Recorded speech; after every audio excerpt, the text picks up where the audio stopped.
सब लोग से राधे राधे। आप लोग कैसे हैं? आशा करते हैं आप लोग स्वस्थ होंगे, मस्त होंगे, अपने काम में व्यस्त होंगे।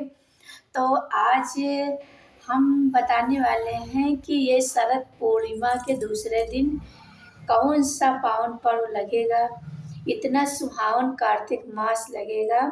तो इसी के बारे में आप लोग को बताने वाले हैं। आप लोग सावधानी से पूरी वीडियो ज़रूर सुनना। जानकारी के लिए पूरा वीडियो सुनना कि कार्तिक मास में हमको कैसे स्नान करना है, कैसे तुलसी माता का पूजा करना है, कैसे सूरज भगवान का पूजा करना है। तो ये सब सारी बातें विस्तार से आप लोग को बताने वाले हैं। आप लोग सुनना, फुल वॉच करके सुनना, तभी आप लोग को पता चलेगा कि कार्तिक स्नान कितना महत्वपूर्ण है।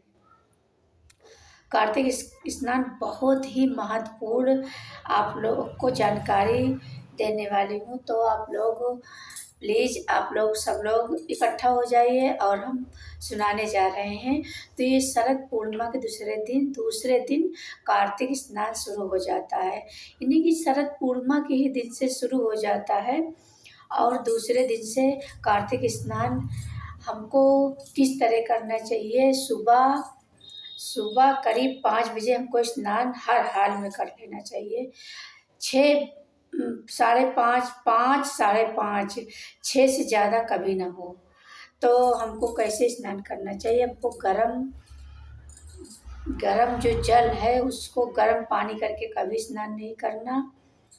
गरम जल करके और शीतल, ये श्रीमन्नारायण यानी श्री विष्णु भगवान का ये कार्तिक मास उनका बहुत ही मन भावन कार्तिक मास है।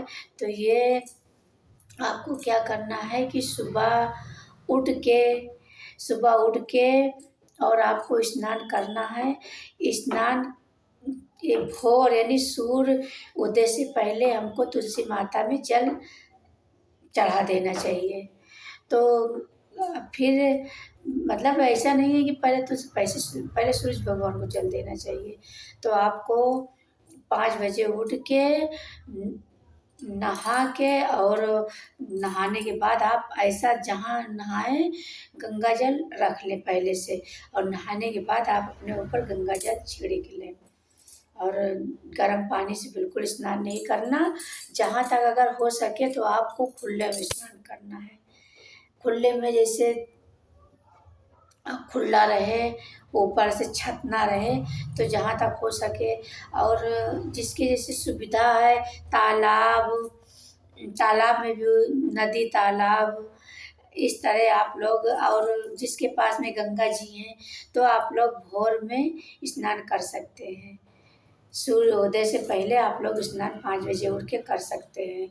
तो हमको नहा के उसके बाद में, अगर नहीं है आपके यहाँ खुला सुविधा नहीं है नहाने के लिए, नदी तालाब भी आजकल बहुत कम है तो दूर है।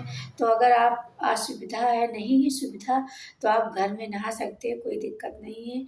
आपके यहाँ खुली जगह नहीं है तो आप बाथरूम में भी नहा सकते हैं। बाथरूम में नहा सकते हैं, बाद में जल छिड़काव कर लें। ये आपको 1 महीने करना है। 1 महीने पूरे आपको सुबह सूर्योदय से पहले भोर में उठ के आपको जल देना है। उसके बाद में शाम को, तो पहले हमको सूर्य भगवान को जल चढ़ाना है। सूर्य भगवान को चढ़ाने के बाद फिर हमको तुलसी माता में चढ़ाना है। तो तुलसी माता को जल चढ़ाओ और 11 बार को तुलसी माता नमो नमः, हर की महारानी नमो नमः, तुलसी माता नमो नमः, हर की महारानी नमो नमः, तुलसी माता नमो नमः, हर की महारानी नमो नमः। ऐसे आपको 11 बार तुलसी माता में जल देना है और तुलसी माता नमो नमः, हर की महारानी नमो नमः। आपको सिंदूर नहीं लगाना। आप और दीपदान भी बहुत महत्वपूर्ण है कार्तिक मास में। आप जब 5 बजे भोर रहता है तो आप उस समय दीपदान सुबह भी कर सकते हैं और शाम को तुलसी माता को दीपदान तो बहुत जरूरी है। आप शाम को तुलसी माता में दीपदान करिए। और डेली आपको मिट्टी का जो आता है दिया, तो उसको आप डेली बदलना है। डेली आपको वो दिए हटा के और दूसरा रखना है। डेली आपको दिया बाती बदलना है, उसी में नहीं जलाना। कार्तिक मास में दीपदान बहुत महत्वपूर्ण बात है। तो शरद पूर्णिमा के दूसरे दिन कार्तिक स्नान शुरू हो जाएगा।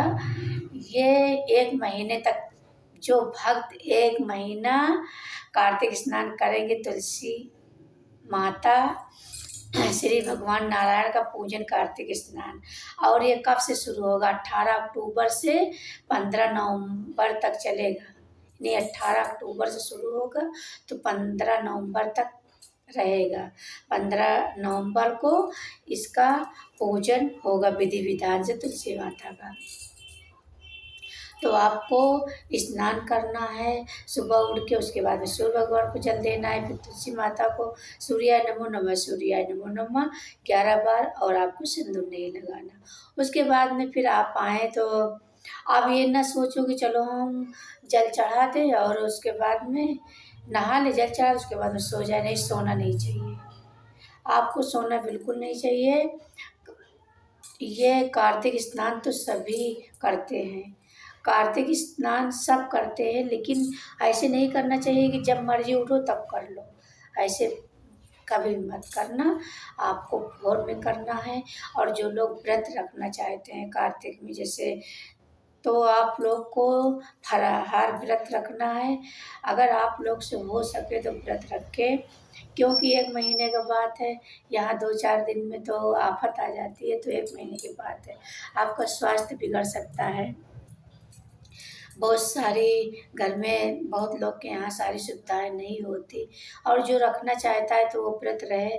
उसको समझो पूरे कार्तिक मास में लहसुन प्याज नहीं खाना, और ये फरारी नमक ही खाना है।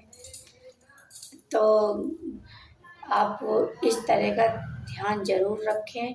अगर जिसको व्रत रखना है तो रहे, नहीं तो आपको ऐसे ही भगवान श्रीमन नारायण आपकी सारी मनोकामना पूर्ण करेंगे। बस आप सुबह भोर में उठ के आप भगवान, पहले आप सूरज भगवान को जल दें, उसके बाद तुलसी माता को दीपदान करें, धूप बत्ती करें, विधि विधान से पूजा करें और जल अर्पित करें। उसके बाद में शाम को आपको क्या करना है? शाम को आपको पूरे कार्तिक मास में दिए जलाना है। शाम को दिए जलाना है, आरती करना है। और अगर नहीं है, मान लो तुलसी माता को घूमने का आपको नहीं है जगह, तो आप घूम सकते हैं। आप ऐसे दर पे ही ऐसे ऐसे घूम सकते हैं, कोई दिक्कत नहीं है। जैसे वो कहते हैं ना कि जैसे श्रद्धा रखोगे वैसे ही माँ। और ये तुलसी माता तो लक्ष्मी का स्वरूप है, तो आप लक्ष्मी माता को ध्यान करते हुए तुलसी माता का पूजा करिए और भगवान श्रीमन नारायण का ध्यान रखिए। आप लोग ये नहीं कि चलो जल चढ़ाएं और सो जाएं, ऐसा कभी नहीं करना। आप देखो, महिलाओं को तो बहुत सारा काम रहता है, क्योंकि आप मान लो 5 बजे उठी, नहाई धोई, तो बहुत सारा काम रहता है, किचन का भी काम रहता है। तो महिलाएं तो नहीं सो सकती, लेकिन पुरुष लोग को भी सोना नहीं चाहिए। वो लोग क्या करें? भजन करें, भजन करें। श्रीमनि नारायणी नारायणी नारायण, श्रीमनि नारायणी नारायणी नारायण। आप लोग को भजन करना है। तो जो लोग पूरे कार्तिक में ये नियम का पालन करेंगे, उसके घर में कभी धन धान की कमी नहीं होगी। तुलसी माता लक्ष्मी माता का पूरा स्वरूप है, तो आपको कभी किसी चीज़ की कमी नहीं रहेगी। तो आप कोई ज़्यादा बड़ा नहीं है ये प्रश्न कि ज़्यादा मेहनत है या कुछ है, बस आपको सुबह उठ के कर लेना है। तो जो कर सकते हैं वो कर सकते हैं। आप लोग को यही हमको जानकारी देना था। तो कार्तिक मास बहुत ही मन भावन पर्व है। इसमें हर तरीके के त्योहार आते हैं। जिसको व्रत उठाना हो, जो व्रत, शुक्रवार का व्रत उठा सकता है, बृहस्पतिवार का व्रत उठा सकता है, सोमवार का व्रत उठा सकता है। ये कार्तिक मास बहुत ही पर्व एक अच्छा महीना है। कि इसमें पूरे समझो हमेशा बस श्रीमन्नारायण का जाप करिए, श्रीमन्नारायण का जाप करिए, श्रीमन्नारायण का जाप करिए, आपको सारी मनोकामना पूर्ण होगी। उसके बाद में अगर महिलाएं मासिक धर्म में हैं तो आप लोग बच्चे से दिया जलवा सकते हैं, बच्चे से दिया जलवा सकते हैं। और नहीं घर में अगर आपके हस्बैंड हैं तो उनसे भी आप जलवा सकते हैं। मासिक धर्म में आपको न दिया जलाना न जल चढ़ाना है, और उड़ तो जाना है, उड़ के स्नान तो कर लेना है, लेकिन याद रखना गर्म पानी से स्नान नहीं करना, गर्म पानी से बिल्कुल स्नान न करें। बस यही मेरी वीडियो यहीं तक है। फिर मिलते हैं किसी अच्छे वीडियो के साथ, तब तक के लिए राधे राधे।